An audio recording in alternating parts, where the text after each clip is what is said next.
My name is Mayumi Yoshida, and I'm an actor, writer, director based in Vancouver, BC, which is unceded territory of the Musqueam, Squamish, and Tsleil-Waututh Nations.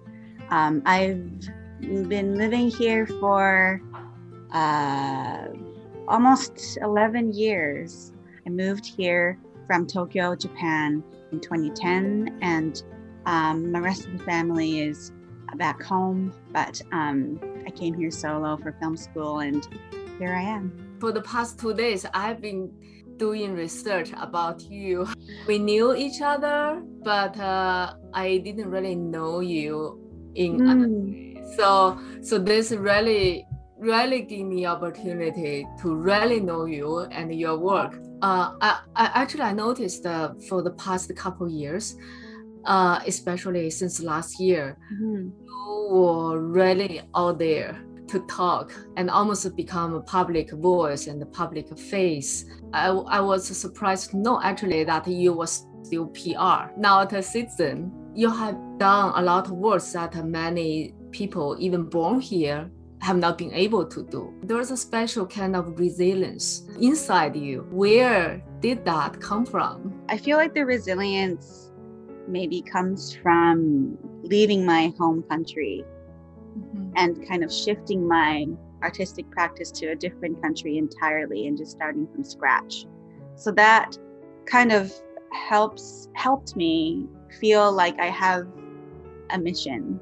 I want to make my people proud.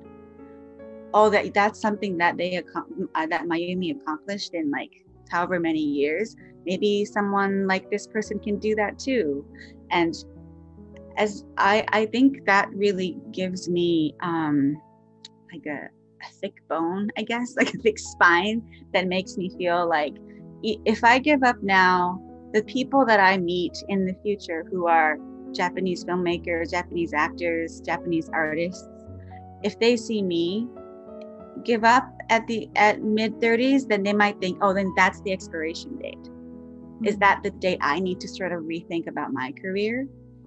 You know, and I don't want to send that message because I've also met a lot of amazing artists like Hiro Kanagawa, Tetsuro, like David. I've never met David Suzuki, but just seeing how these people, it's their entire life is their career. It makes me feel like that's the path that I can go on. I don't have to have answers by this time or at this age. So I'm just wondering, what would make you cry, would bring you down, and how could you pull yourself up? I'm a very emotionally driven person. Maybe that's why I'm an actor. But so the struggles of trying to get this story made was quite personal in the development phase because there's so much rejections. And I'm used to rejections as an actor, but as a filmmaker, because I think you're in it for so long, and especially as a writer, you're pouring out all of your experiences, and it is quite personal. So especially with this story, because it is based on a true event, it's when it feels like who do I turn to, and I can't really see. So when I feel like I'm overwhelmed, I definitely like break down, and then I feel better after crying. Crying makes me feel so much better, and it just sometimes clears up my mind. Sometimes makes me realize like why I was crying. I got tired of being the what's the word, like the banner of protest. But I have to pull myself up and be like, but I started it, so I better freaking keep going and do it. But we're all human, and sometimes you just feel like, oh my God, wow, it feels like, does anybody else care? And they do, but as a director, I've also learned that it's actually the director who gets a lot of the credits. when you can't do it by yourself. A director can never do it by themselves. But because of that, I also feel that because at the end of the day, maybe people look at you and say, oh, it's your film, oh, it's your baby, oh, it's your story. I also feel the responsibility of all the failures too. So that makes me feel like, okay, I got to suck it up because this is what I started and all these people are talking about it or interested in it because of me. So I have to follow through. I have to do them justice for getting them excited, getting them involved, for spending 5 minutes of their day thinking about this because of what I said. And I want to make sure that I do justice to that. And then hopefully, you know, we get more people interested in following. But I think sometimes, yeah, as a human being, I definitely get just exhausted and just break down. But then I kind of stand back up again because crying really helps. And also there's a comments you wrote on Instagram about The World is Bright. You mentioned that after watching the film, you realized that yourself also experienced something you were not so clearly aware before. So I've been thinking to ask you about that. Yeah, can you elaborate more? As an immigrant here, and then also someone who left their country to pursue their dream or just start a new life in a different country, I definitely had and still do, as I mentioned, like I have goals that I want to achieve. I have places I want to go, things that I want to do. And in these decisions, home is always part of that decision making. You start to pick and choose what you share with them. Almost like social media. So then their idea of how you're doing and my idea of how they're doing, it starts to sort of just like form its own thing. I've always had difficulty finding home, what home meant, because also I moved around again as a child that even Japan didn't really feel like home. And at the beginning, in the first 2 years of moving here for me, I purposely tried to not talk to them as much as possible because I really wanted to work on my accent. I tried to lessen my time speaking Japanese so my tongue would get used to speaking English. And the dilemma came from when I speak in English, when I speak in Japanese, I always felt like I had different personalities. I had a different persona that I have to put on. And even some ideologies might change a little bit because I'm speaking in a different language. And it was a very clear adjustment that I was making every time. And it did get really stressful sometimes. I took this voice intensive as an actor, and we do a lot of like exercises. And one of the moments that was really interesting was suddenly the instructor was like, oh, Mayumi, wow, you found this range that is, I think you found it. And I'm like, what do you mean? What do you mean I found it? I think he mentioned that I think you found who you are with that exercise. And I got defensive because I had no idea who I was. It was very strange. It was in UBC and we were walking through these beautiful rose garden and we were on a silent walk. So nobody was allowed to talk and we would just see what happens if you keep yourself in that silent space and just open your sensation up. It sounds really voodoo, but it was actually really, really interesting. And I think that was the first time I felt this connection to land that felt like home, that felt like I had a root somewhere. So I'm so grateful that as a guest, I got to experience that.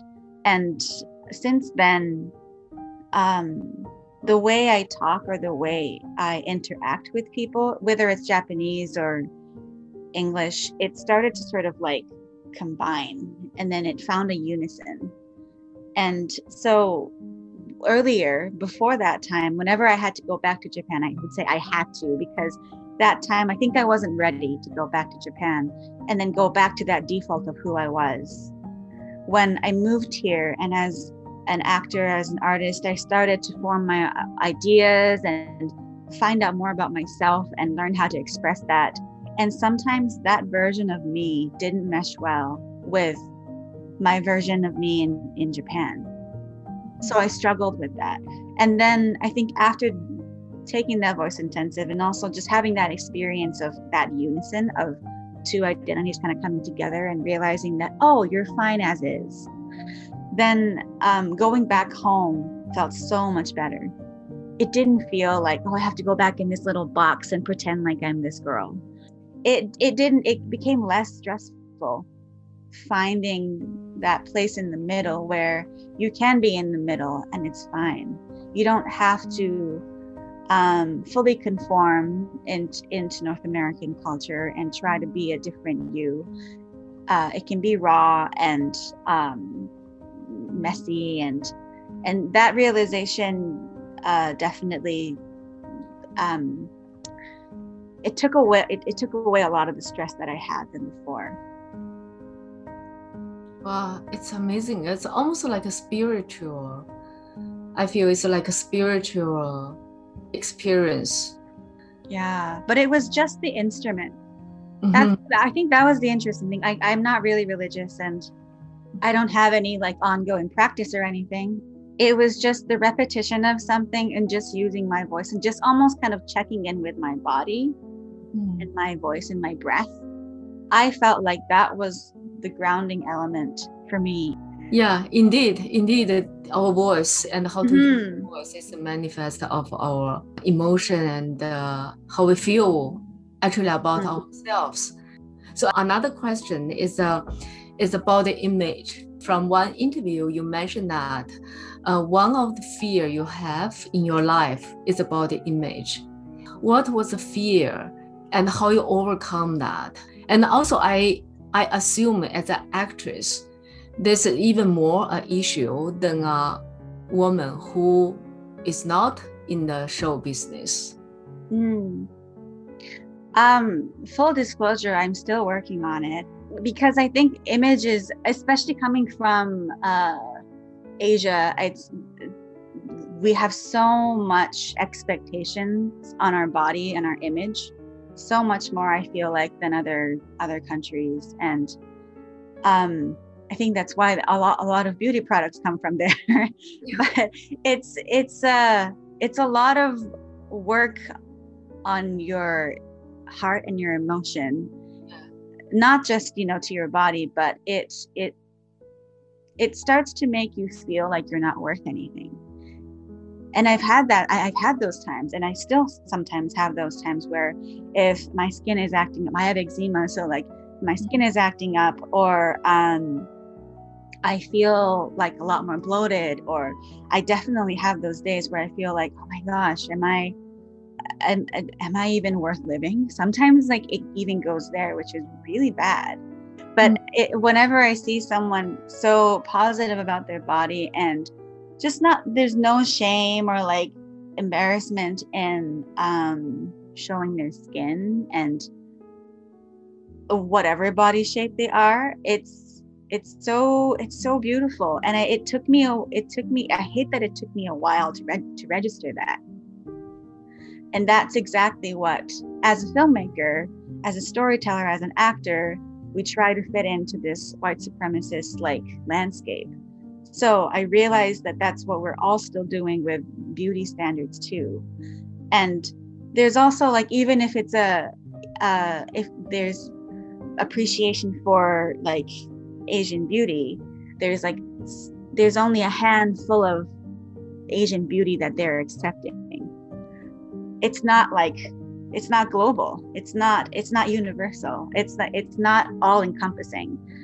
I've realized how much media has an effect on people. It has a huge effect on me. So as someone who is on the other side creating that, then I just again felt that responsibility and that mission that like if I don't talk about it, or if I'm punishing myself, then that's probably the message I'm also sending to whoever is watching my film or my content or whatever.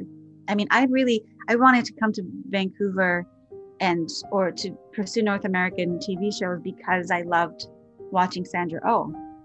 Lucy Liu and Sandra Oh were like one of the few Asian female actresses who had a prominent role in a series in movies and were really great actors. And they had like complex stories. I'm sure it could have been more complex, but at that time there was so much texture to Christina Yang. And I'll never forget this scene where she's in her wedding dress and she's trying to get out and trying to breathe. And like, it just like, I just cried like a baby because one, I didn't think someone who looked like me in a majority Caucasian TV series would have such a compelling scene. And I would like rehearse that in front of the mirror, like, because it was so fun. But that's the impact we could have on people. That's the importance of visibility. And it's not just stories being visible, but image is also part of that. And because I get so scared still about like, oh, am I? It's just ingrained in our culture to just mention weight first. Oh, wow. You know, it's like the first thing you mention before, oh, I love your hair, or like, oh, I like that outfit. Nope. Oh my God, what happened to your waist? Or like, it's just straight to that. I think that proving is tiring. Mm-hmm. And if we got rid of that and just was able to enjoy a moment together without that stress, I feel like I may have been able to spend so much more time talking about more interesting things than talking about my diet. So that's leading to my another question is what's a major transformation inside you from actor now director writer? There's so much, but to have agency as an artist was huge because I don't have to wait for someone to write me the role that I wanted or to work with someone that I want to work with. I can say, well, let's do it. And then we can, I mean, depending on funding, but or not, you could just shoot it. So I felt like the limitation was lifted a little bit. There was a shift in me when I went to this film festival and I won an award as an outstanding writer. And it felt so strange to me because writing was a very new thing to me. I had only been a quote unquote writer for a year and I won this big award in LA. And I felt like I was so out of place. Yeah, it just felt like, do I still be a writer because now I got this award? Am I now officially a writer because of that? But I don't feel like it. I'm not like, it's not like I write every day. So there's so much doubt in me. And then the person who was running this program at NBC told me that, you are here. There's a reason why you were chosen to be here. There's a reason why you were chosen to win that award. And the people who chose that know what they're doing and has been in this industry. So when are you going to give yourself that permission that you are that? How many permissions do you need to let yourself be that? Mm. And I was like, duh. Wow. I kept doubting. I kept making excuses that I'm not that for no reason, just so that I don't disappoint myself, I guess, undermining myself. But when so many people have told you this, what's the point of denying all of it? And also, if you accept it, it's not like it changes anything. You just accept it. And now you are that. And it's okay. The world won't end. You keep writing if you do. And if you don't, you're still a writer. It was a crazy notion to me that like, oh, right, I can just accept and say that I am that. And another quote from Andrew McElroy, he should just be on this. He talks about giving yourself a promotion. As an artist, like sometimes we find excuses to not do it or find a reason that we think why we're not right for this or whatever it is. And then he talks about give yourself a promotion and not be a student, be an actor. be that, because when you are that, then you'll have higher standards. You wrote on your Twitter and you said that going on your own pace is the right pace. What's the right pace? What's your own pace? My father, as a child, he suffered a lot of illness. He had a rough childhood, not just being able to be part of school. He had nothing to compare to, like, what is the right pace of whether it's education or growing up or anything. He always reminded me that yes, but you're you, so you can only do what's best for you. And another one of his like mantra, I guess, is like tikto. So it's like just what is tikto? Tikto is sort of do what you can, or like just be sincere and truthful to what you want to do, and then eventually things will follow. It's not a race, especially with art. It's a living, breathing thing. I think we are often in default of like, oh, deadline, and sometimes it's great, sometimes it's really good to have deadlines, but feeling like you are not good enough because you didn't do that is actually probably more toxic than giving you that liberation to do better later. I'm turning 35 this year, and so I just try to like center myself so that the right pace is probably when I'm listening to my body, the people around me who love me and support me, and not sort of killing myself in order to meet this right pace, quote unquote right pace. And even when I was 15, I always felt like I'm going to be great in my 30s. I don't know why. I wanted to skip my 20s and go to 30s. And it has been way more fun in my 30s. Mm-hmm. Like, and the more I age, the more I get a little bit more accepting about my flaws and the imperfections, and the relationship starts to like become more full and rooted, and I start to care less about things that I don't have to care as much. But you're still learning, and it's really nice to I feel really privileged to have met so many quote unquote senpais who are not only in my field, but as for my dad, my mother, they all just kind of, especially my dad, I think they always choose to do what they care about, and it seems like there's no age limitation there, and like if you're interested, you just keep doing it. Yeah, beautiful. So my last question is, what's your dream with your filmmaking? What kind of filmmaker do you want? Oh, wow. I one of my favorite films is City Lights by Charlie Chaplin. And one of the reasons why I love this film is I saw it for the first time with my grandpa, and that was the last film I saw with him. I was watching it with him, and it was really funny. It was Christmas, and it was just the two of us in the living room, and we were watching. Actually, my grandma was maybe like in the kitchen looking over. But after we finished the film, it has the most beautiful ending, by the way, if you haven't seen it. It's so gorgeous. And I finished it and I cried. And then my grandpa was just like sitting, and he's like, oh, I saw this when it was during the war. And then I snuck into the movie theater with my older sister because we didn't have money. And then it's pretty amazing that I get to see this with you now.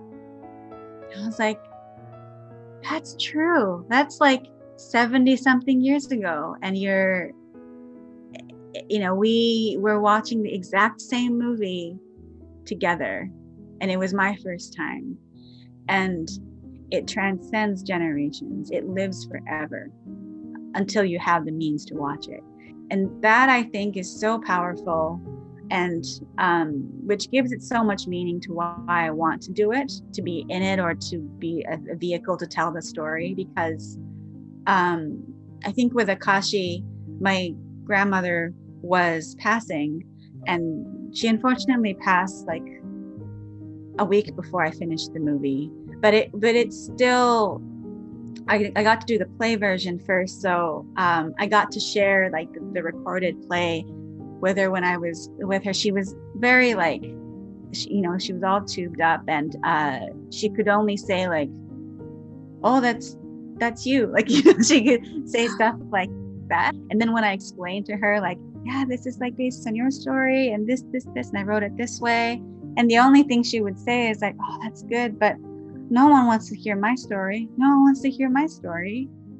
And then that wasn't the case. When we made the short and we took it to film festivals, it resonated with so many people, and that was really moving to me. And because to me it was a personal homage to my grandmother, but a story that was so personal became so universal to so many people.